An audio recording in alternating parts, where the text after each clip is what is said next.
Assalamualaikum warahmatullahi wabarakatuh.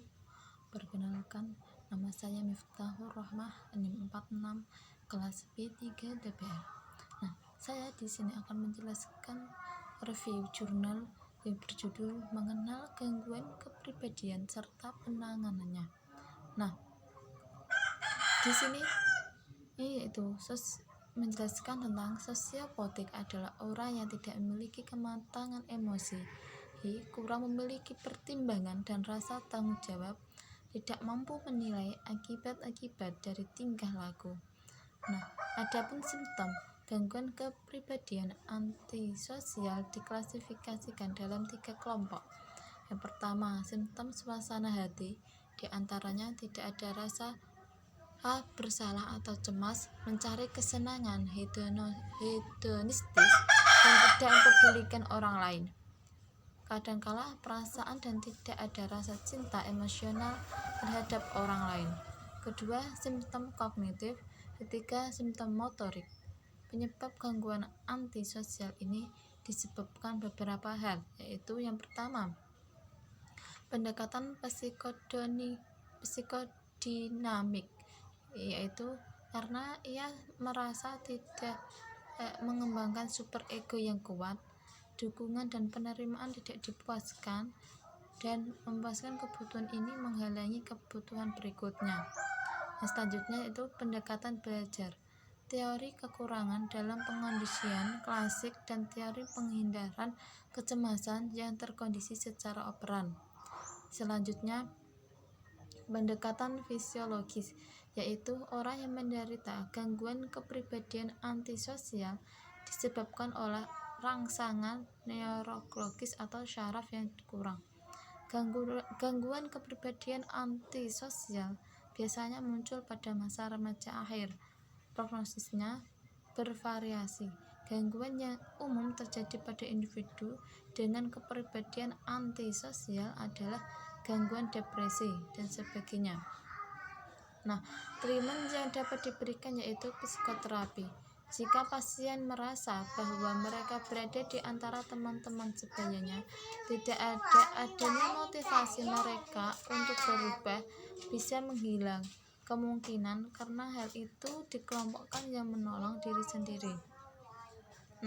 Selanjutnya adalah farmakoterapi. Farmakoterapi digunakan untuk menghadapi gejala yang diperkirakan akan timbul, seperti kecemasan, penyerangan, dan depresi. Tetapi karena pasien seringkali merupakan penyalahgunaan zat, obat harus digunakan secara bijaksana. Jika pasien menunjukkan bukti adanya gangguan defisit atau atensi, hiperaktivitas psikomulan seperti methylphenidate bisa digunakan. Dari jurnal ini kelebihannya yaitu penulis menggunakan bahasa yang mudah dipahami. Terus judul yang kedua yaitu proses pendampingan anak sosiopatik dalam mengembangkan kemampuan moral dan sosial emosional. Di sini menjelaskan sosiopatik ialah tingkah laku yang berbeda dan menyimpang dari kebiasaan serta norma umum yang pada satu tempat dan waktu tertentu sangat ditolak, sekalipun tingkah laku tersebut berada di lain waktu dan tempat yang bisa diterima oleh masyarakat lainnya.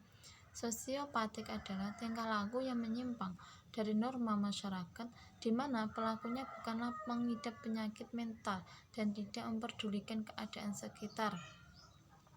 Namun pada umumnya tingkah laku sosiopatik itu mendapatkan reaksi dari masyarakat, misalnya berupa hukuman, penolakan, segregasi, pemisahan, atau pengasingan dan pengucilan.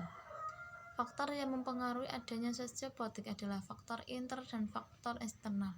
Faktor internal lebih kepada psikologi individu yang dibentuk ketika masa pertumbuhan, sedangkan faktor eksternal atau itu disebabkan karena lingkungan berperan penting dalam perjalanan pembentukan perilaku sosial.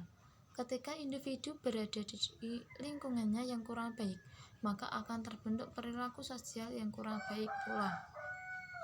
Akan tetapi, karena individu yang berada dalam lingkungan yang memiliki bekal atau faktor internal yang baik akan memiliki kontrol perilaku yang baik juga. Nah, di sini di Panti Sosial Mas Rudi Putra Dharmapala merupakan salah satu lembaga pendidikan non-formal yang disiapkan oleh pemerintah untuk menampung atau mendidik anak-anak yang memiliki perilaku sosiopatik yang di dalam ini melakukan tindak kejahatan dan dikenakan sanksi hukum pidana.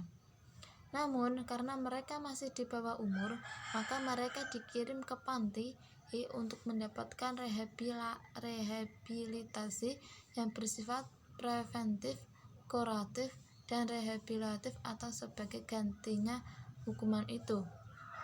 Nah, dari kelebihan dan jurnal di atas ini adalah bahasanya mudah dipahami, sedangkan kekurangannya adalah tidak ada footnote dan tidak ada volume dan tidak ada nomor jurnal. Nah, kesamaan dari dua jurnal ini adalah cara menanggapi sosiopatik, yang mana kedua-duanya menggunakan cara rehabilitasi atau yang disebut sebagai pengganti hukuman yang telah mereka lakukan. Nah, di sini itulah yang bisa saya sampaikan. Kalau ada tutur kata yang kurang berkenan, saya meminta maaf sebesar-besarnya. Wabillahi taufiq wal hidayah. Wassalamualaikum warahmatullahi wabarakatuh.